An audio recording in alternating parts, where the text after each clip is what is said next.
Those are places where we're going to build that community to allow for discussion. We're providing specifications you can relate to so you can have an educated decision on your purchases. So if that's the type of thing you're looking for, please consider joining the channel and clicking that subscribe button. So before we get into this one, we're going to be going over a blind knife review is on its last person for the review. So we're going to be doing a mass release on that video. So check it out for that one. So it's a review that we won't be able to see the knife. You guys will see it. So it's taken away one of our senses, and we'll see how that goes. So far, we had 2 minor incidents, no hospitalization though. Also, we do have the steel test results. So if you look in the description, there is a link for that. So you can see some of the brands as far as what they advertise and what type of steel they actually have on their knives, as well as the Rockwell testing for those. So CRKT, these are the 2019 line. These are ones I did purchase. So this is not provided by CRKT. So these are the ones I picked up. The Pilar, the large, I did actually give away my regular Pilar, so I don't actually have that, but I'm going to be doing a stand-in for that. It's going to be the cold steel Teflon. So that's about the same size, maybe remove that much of the handle, and that's going to be the regular Pilar for that one. And then we also do have the Provoke. So this one, we'll get into that a little bit later, but so for this first one, this is where we did have a live stream. We did show these off. So that's also going to be in the link down in the description. So if you want to check that out, then you can click on that video. It's about 30 minutes long for that live stream, but that is available. So when I got this out of the box, it was extremely stiff, hard to flip, flipper tab that was kind of not really a flipper tab. I've damaged my fingertips with it. It's kind of raw right now from trying to get this to flip. But it's kind of a matter of location. I mean, it is a frame lock, so yeah, you got to keep your fingers away from that, which I was. But it's kind of like it seems like my middle finger flicks this better. I don't know if it's angle, but it does flip a lot better with my middle finger than the other, and that's on both hands where the middle finger works better for some reason or other. But the jimping is a bit harsh on the corners. So kind of the harsh angles. So I might actually round out some of those to make that a little bit more enjoyable. But I guess why did I go with this one? Because I didn't like the black on black that's available in the D2. I would have got D2 if it had a regular blade instead of a coated one. And really, something that is different for this one. So with the regular Pilar, you save like an ounce of weight going from the stainless steel version to the G10 version. This one you save 0.3 ounces. So what's 0.3 ounces? You're like, okay, well, that's still a weight savings. So take a nickel and take a penny, put that in your hand, and then that's how much weight savings you're going to have by going to G10. So if that's going to be something that's going to really drag you down throughout the day, having that nickel and penny added to this, well, not to this one, but if you have the G10 one and you put a nickel and penny on it, that's how much you're going to gain from getting the stainless steel version. Some of the reason for that, which wasn't in the previous one, is there is weight reduction pocketing throughout the scale on both sides. So the show side scale as well as this scale has some weight reduction. So I'll show you a picture on that from when I took it apart earlier. And it's actually on Instagram as well. So if you want to follow that one, you can do that too.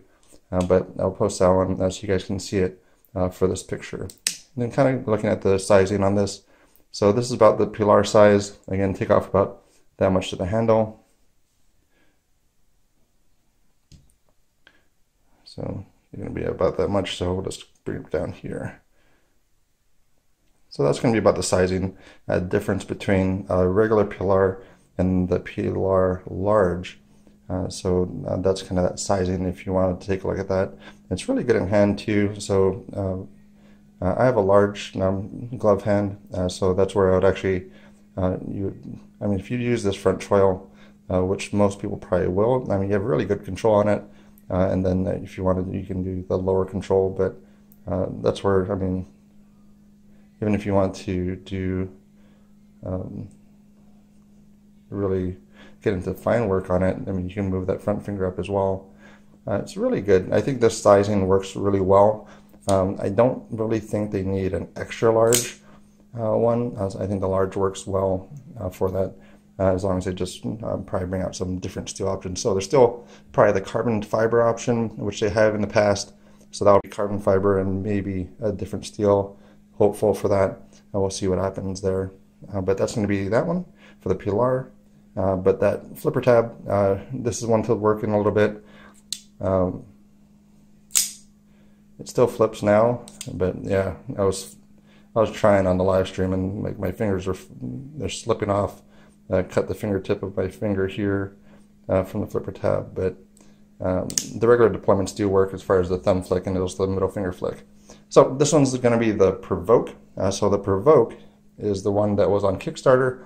I think the Kickstarter one goes for about $500 or $600. It is also made by Millet, so you're going to have a high quality device there, and it's going to be really good. I just thought it was cool as far as the mechanism goes. I don't have a karambit, and I don't know what I'm going to use this for, but this is where it starts, and that's where it goes. So it does have a little bit of play to it. So if you were to add some kind of side to side, you can feel a little bit of play there. Up and down, you don't actually have any play for that, so that's actually really good. But kind of that side to side action, you do have a little bit of play there. And this is the actual release, so you can actually do. Let's get this in the right position here. Oh, this way. So this is where you can actually do the release and actually close down the knife, and then release and close down. It's not really a one-hand operation. I figured out how to do it one-handed by gravity and everything else. If I flip it upside down and kind of pull that, and it'll fall down, but that's more of a two-hand operation. Also, I don't know how safe this is, because I was like, okay, well, let's see how this pocket clip works. You kind of press on it, it kind of goes up and adds a little bit of space to it. So how's that going out of the pocket? And then also I was like, well, I mean, like if you deploy it, with this little push, and then it deploys. So I guess you could probably wave feature this open in your pocket. So I had it in my pocket, and then I went to pull it out. So then basically this grabs on your pocket and it deploys. Not the best thing, because at least in the wave feature allows, sorry, I'm still getting over a cold, but with the wave feature, at least the knife tip is outside of your pocket before it hooks and then flips open. This, you're basically deploying it into your pocket. When I did that, one of the first times I didn't really commit to pulling it out of my pocket really quickly, and this got stuck in my pocket. So I was basically pulling it out, and then it grabbed some fabric here, and so it got stuck. And then so this was basically open in my pocket, and then I put a hole in my pants pocket about yay big with the tip sticking out, and I'm just like trying to get it out of my pocket and kind of work it around. So I was able to do the wave, like really, if you commit to it and just pull it out of your pocket, it will go, and it will do that. Yeah, makes me a little bit wary using this.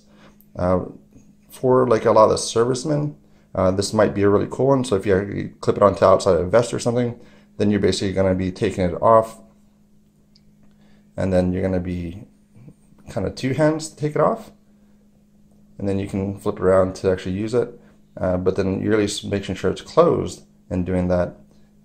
But this one goes for MSRP of $200. The actual price on this will vary. They don't actually have it listed that I saw. But the other one, if you do want to pick up these, the ones that are selling it now is on Massdrop. So I think they're about 30 somewhat to 40 somewhat dollars for the D2 version. So that is a way to go if you want to pick it up already. So that's all the sizing. So this is a pretty big one in the open position. And then that's comparison to, well, I guess the large Pilar. Let's check out this other one. So also kind of the standard one. I mean, the Rat 2 that goes there.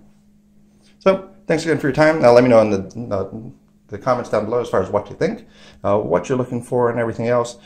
Just hit 900 subscribers, so thank you very much to everybody that joined in.